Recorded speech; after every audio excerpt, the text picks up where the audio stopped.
In iOS and iPadOS 18, Apple has changed the look and functionality of the Control Center. The Control Center is no longer a single screen. It can spread out over multiple pages.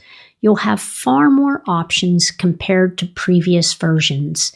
If we haven't met, I'm Ellen from Ellen's Tips for iOS, and I help seniors master their iPhones and iPads.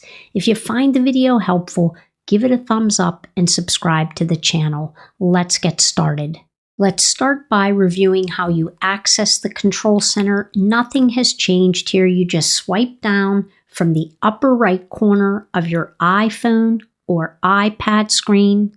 And to exit the Control Center, it's a little bit different now. You can no longer swipe up to exit the Control Center, because when you do, you just access the next page. So if you want to exit the Control Center, what you need to do is to tap on an empty space somewhere on the Control Center. So just to show you that, if I just tap anywhere that it's an empty space, it'll take me out of the Control Center. Or, as you can see, there's this line at the very bottom. If I swipe up from that line, it will also allow me to exit the Control Center. You can add the desired controls to make it more functional. So we'll open the Control Center again. And there are two ways to add a control. I can easily just tap on the plus sign in the upper left corner and tap on Add a Control at the bottom. And that will bring me into a list of all of the controls that are available, which there are many. So for now, I'm not going to add anything. I'm just going to swipe out of that. Another way to add a control is I can push and hold on the screen, and you'll see that that option to add a control appears, and I can go ahead and tap on that to add a control. While there are multiple available spots in the new Control Center, you may want a cleaner look or want to remove the features you don't use. This will help declutter the Control Center so that the most important controls are front and center. So I'm inside the Control Center. I can go ahead and long press on an empty area of the screen. I can go ahead and tap on the minus sign next to a control to remove it. And if I want to rearrange the buttons, I can do that. I can just drag them to the spaces that I want them if I need some separation or I just want to make it look cleaner. If I scroll a little bit, you'll see I have one icon on the following page. I could grab that icon, push and hold it, drag it up, and then drop it in to an empty area. So those are the ways that you would remove or rearrange the buttons. You can change a circular button to look more like a rectangle or change a big rectangle button in a smaller square. Try different combinations to see which you like best. And so to do that, I'm going to push and hold on an empty area of the Control Center.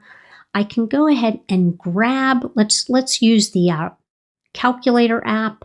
I'm going to grab that arc bar on the lower right corner, and I'm going to drag it. And so I can drag it out so that it looks more like a rectangle. I can drag it down so that it's more like a bigger square. So you are limited, to some size limitations. But for the most part, you can change these any way that you want, but there are some restrictions. You can't elongate the calculator app so that it takes the area of 3 horizontal buttons, but you can drag it down to make it square. So you can play around with these options to build the Control Center to your liking. Maybe you prefer to have only one page of the Control Center. Well, you can remove the second, third, or any subsequent pages that you build, and after that, you'll be left with just one page like the previous versions of iOS.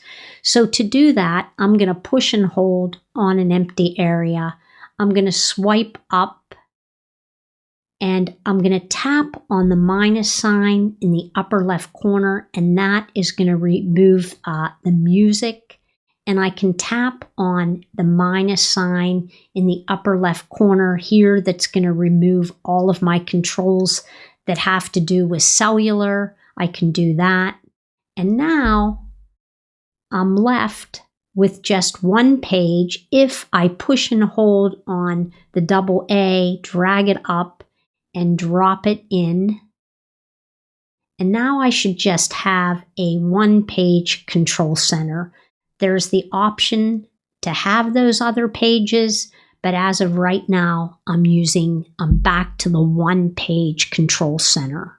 If you want to disable access to the control center from within apps, it's easy to do, but the default setting allows you to access the control center from the inside of any app. So let me just show you that. If I bring up the journal app and I swipe down from the upper right corner, I can access the control center. But if you would prefer not to have that access, all you have to do is come in and open the Settings app, tap on Control Center, and toggle off the switch that says Access within Apps. And now if I swipe down from the upper right corner, I don't get access to the Control Center. You may also want to secure your iPhone or iPad by disabling access to the control center from the lock screen. And so right now you'll see if I swipe down to enter the lock screen, I'm able to swipe from the upper right corner of the screen to access the control center. If I want to prevent this from happening, what I want to do is come into the Settings app, scroll down until I see Face ID and passcode, enter my passcode, scroll down until you see Allow access when locked, find the control center and toggle that switch off. And now you'll no longer be able to access the control center from the lock screen.